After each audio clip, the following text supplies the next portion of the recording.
राजस्थान एवं भोर नायक साप्ताहिक अखबार के बांसवाड़ा ब्यूरो चीफ सईद मिर्जा की रिपोर्ट। राजकुमार राव जी, धन्यवाद सभापति महोदय, आपने संविधान की डिबेट पे बोलने का जो अवसर प्रदान किया। आज हमारे देश के लिए एक सबसे सर्वोच्च और सबसे शुद्ध ग्रंथ है संविधान। आज इस सदन में मैं पहुंचा हूं, कहीं न कहीं उस संविधान की मेहरबानी है और मेरे निर्वाचन क्षेत्र की जनता की मेहरबानी है। मैं संविधान को नमन करते हुए, मेरे क्षेत्र की जनता को प्रणाम करते हुए मैं मेरी बात को रखना चाहूँगा। इस संविधान के अंदर प्रावधान किया गया है कि इस देश के अंदर रहने वाला प्रत्येक वर्ग और विशेषकर ध्यान रखा गया है जो इस देश का जो गरीब है तबका है और आदिवासी समुदाय हो, एससी समुदाय हो, उनके उद्धार के लिए प्रावधान किए गए संविधान के अंदर। लेकिन आज बड़े दुख के साथ कहना पड़ रहा है कि 75 वर्ष हो गए, लेकिन संविधान के अंदर जो आदिवासी समुदाय के हित में जो प्रावधान बने हुए हैं, अनुच्छेद 244(1) के अंतर्गत 5वीं अनुसूची, अनुच्छेद 244(2) के अंतर्गत 6ठी अनुसूची के तहत अनुसूचित क्षेत्र, जनजाति क्षेत्र के प्रावधानों को आज तक धरातल पे लागू नहीं किया गया है। ये स्पष्ट होता है कि वर्तमान या पूर्व की सरकारें जो भी रही हो, उन सरकारों को आदिवासी समुदाय के हित में और संविधान के अंदर आदिवासी के जो प्रावधान है उनके लिए क्या मानसिकता रही है। माननीय सभापति महोदय, हम लोग जब 5वीं अनुसूची और 6ठी अनुसूची के तहत हमारे विशेषाधिकार की बात करते हैं तो कई राष्ट्रीय पार्टियों के कई नेता 5वीं के नाम से गुमराह करते हैं आम जनता को। बड़े दुख की बात है कि 5वीं अनुसूची और 6ठी अनुसूची क्षेत्र में रहने वाली आम जनता को आज तक इनके अधिकारों के बारे में नहीं बताया गया, नहीं पता चला उनको। माननीय सभापति महोदय, आज रिजर्वेशन का निजीकरण किया जा रहा है, यह भी एक संविधान पे कुठाराघात है। जातिगत जनगणना की लंबे समय से मांग चल रही है, जातिगत जनगणना नहीं हो रही है, यह भी एक संविधान पे कहीं न कहीं कुठाराघात है। मणिपुर की जो घटनाएं हुई है उससे भी यह सिद्ध होता है कि संविधान पे कहीं न कहीं कुठाराघात है। माननीय सभापति महोदय, इस अवसर पे मैं भीमराव अम्बेडकर जी, बाबा साहब जयपाल सिंह मुंडा, नेहरू जी, ऐसे कई महापुरुषों को याद करना चाहूंगा जिन्होंने इस देश को शानदार संविधान दिया है। और इसी अवसर पे आज ही के दिन जो शहीद हुए सैनिक हैं, इनको भी नमन करना चाहूंगा। संविधान के प्रावधान के तहत पैसा एक्ट आया इस देश के अंदर, 1996 में पैसा एक्ट आया। आज 28 साल हो गए, लेकिन आज भी कई राज्यों में पैसा एक्ट के कानून नहीं बने हुए हैं। माननीय सभापति महोदय, पैसा एक्ट में प्रावधान है कि शेड्यूल एरिया के अंदर जो भी जमीन है, कोई भी उद्योगपति या कोई भी गवर्नमेंट लेती है तो उसको पैसा एक्ट की ग्राम सभा के तहत अनुमति लेना अनिवार्य है। लेकिन आदिवासी क्षेत्र के अंदर देखा गया है कि राष्ट्रहित के नाम से भूमि अधिग्रहण की जाती है, पैसा एक्ट को नजरअंदाज किया जाता है। हमने कई जगह देखा खनन के नाम पे पैसा एक्ट के तहत ग्राम सभा का बिना परमिशन के और लिया गया। कहते हैं राष्ट्रहित, आदिवासियों का घर उजाड़ के किसी उद्योगपतियों को जमीन देना कौन सा राष्ट्रहित है। आप देख सकते हैं, सबसे बड़ा उदाहरण है हसदेव का, जहां पर फर्जी ग्राम सभा गठित किया गया।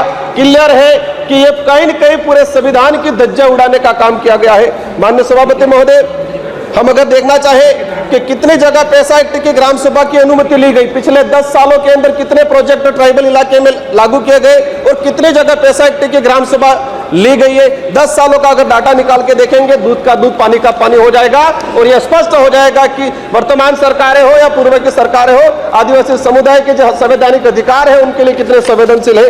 माननीय सभापति महोदय, आज अगर हम बात करें, जब जयपाल सिंह मुंडा संविधान सभा की जब चर्चा हो रही थी तो जयपाल सिंह मुंडा ने कहा था कि आदिवासियों को लोकतंत्र सिखाने की जरूरत नहीं है, आदिवासियों से लोकतंत्र सीखने की जरूरत है जो हजारों सालों से जीता आ रहा है। और ये मानना पड़ेगा कि संविधान निर्माताओं ने भी जब देखा गया कि आदिवासी समुदाय की गण व्यवस्था, गमेती पटेल मुखिया की व्यवस्था, उसी को कहीं न कहीं अडॉप्ट किया गया है। लेकिन आज लोकतंत्र में जिस तरह से तानाशाही हो रही है, ये कहीं न कहीं आज आम जनता, आम गरीब के लिए दिक्कत है। जल जंगल जमीन, आदिवासी जीवन का आधार है, ये बिरसा मुंडा जी और जयपाल सिंह मुंडा का कहना था। लेकिन आज उसी जल जंगल जमीन को उजाड़ा जा रहा है। माननीय सभापति महोदय, आदिवासी समुदाय को अपना अलग एक पहचान, पूर्वजों के त्याग बलिदान आधार पर आरक्षण का अधिकार मिला है। और देश की आजादी में अगर देखा जाए, सबसे अधिक अगर त्याग बलिदान दिया गया है तो आदिवासियों का त्याग बलिदान दिया गया है, लेकिन आज उसको नजरअंदाज किया जाता है। हाल ही राजस्थान की सरकार ने ST/ST की जमीन को गैर आदिवासियों के खरीद पर अनुमति देकर ST/ST के संवैधानिक अधिकारों पे कहीं न कहीं कुठाराघात किया है। माननीय सभापति महोदय, अनुच्छेद 243 ZC के प्रावधानों की धज्जियां उड़ाई जा रही है। आदिवासियों के संवैधानिक अधिकारों को लेकर सुप्रीम कोर्ट के कई जजमेंट आए। Samatha judgement 1997, Vedanta judgement 2013, Ramareddy versus state Andhra Pradesh 1998, Kailash बनाम महाराष्ट्र सरकार 11 जनवरी 2005। लेकिन आज तक इन सुप्रीम कोर्ट हाई कोर्ट के जो जजमेंट है वो आज तक लागू नहीं किए गए हैं। आप अपन निकाल के देखेंगे जितने भी जजमेंट आए ट्राइबल इलाके के हित को लेके आज तक उनको लागू नहीं किया गया है। माननीय सभापति महोदय, हजारों वीरों के बलिदान के बाद Chota Nagpur tenancy act 1908, Santal Pargana tenancy act 1949, Wilson rules 1837, ये जो जितने भी जो एक्ट आए थे हजारों लोगों ने अपना बलिदान दिया था इसके बाद आए थे। लेकिन देखा गया है आजादी के बाद इन किसी भी एक्ट पे कोई प्रावधान नहीं किया गया है। माननीय सभापति महोदय, मैं लास्ट 30 मिनट में आपकी बात में समझ रहा हूं, मैं अपनी बात को रखूंगा। हमारे देश की न्याय व्यवस्था की बात करें, जी धन्यवाद। एट्रोसिटी की जो बात करें, देश के अंदर इतनी एट्रोसिटी हो रही है। सभा की कार्यवाही शनिवार दिनांक 14 दिसंबर 2024 को प्रातः 11 बजे तक के लिए स्थगित की जाती है। BN बांसवाड़ा न्यूज चैनल के साथ अब बांसवाड़ा शहर की खबरें एवं धार्मिक सामाजिक कार्यक्रमों का प्रसारण Digiana cable TV channel number 98, जी हां, चैनल नंबर 98 पर भी देखते रहें। पत्रकारिता की दुनिया में एक और बढ़ता कदम, जी हां, बांसवाड़ा की खबरें हमारे साप्ताहिक समाचार पत्र BN भोर नायक साप्ताहिक समाचार अखबार में भी प्रकाशित होगी।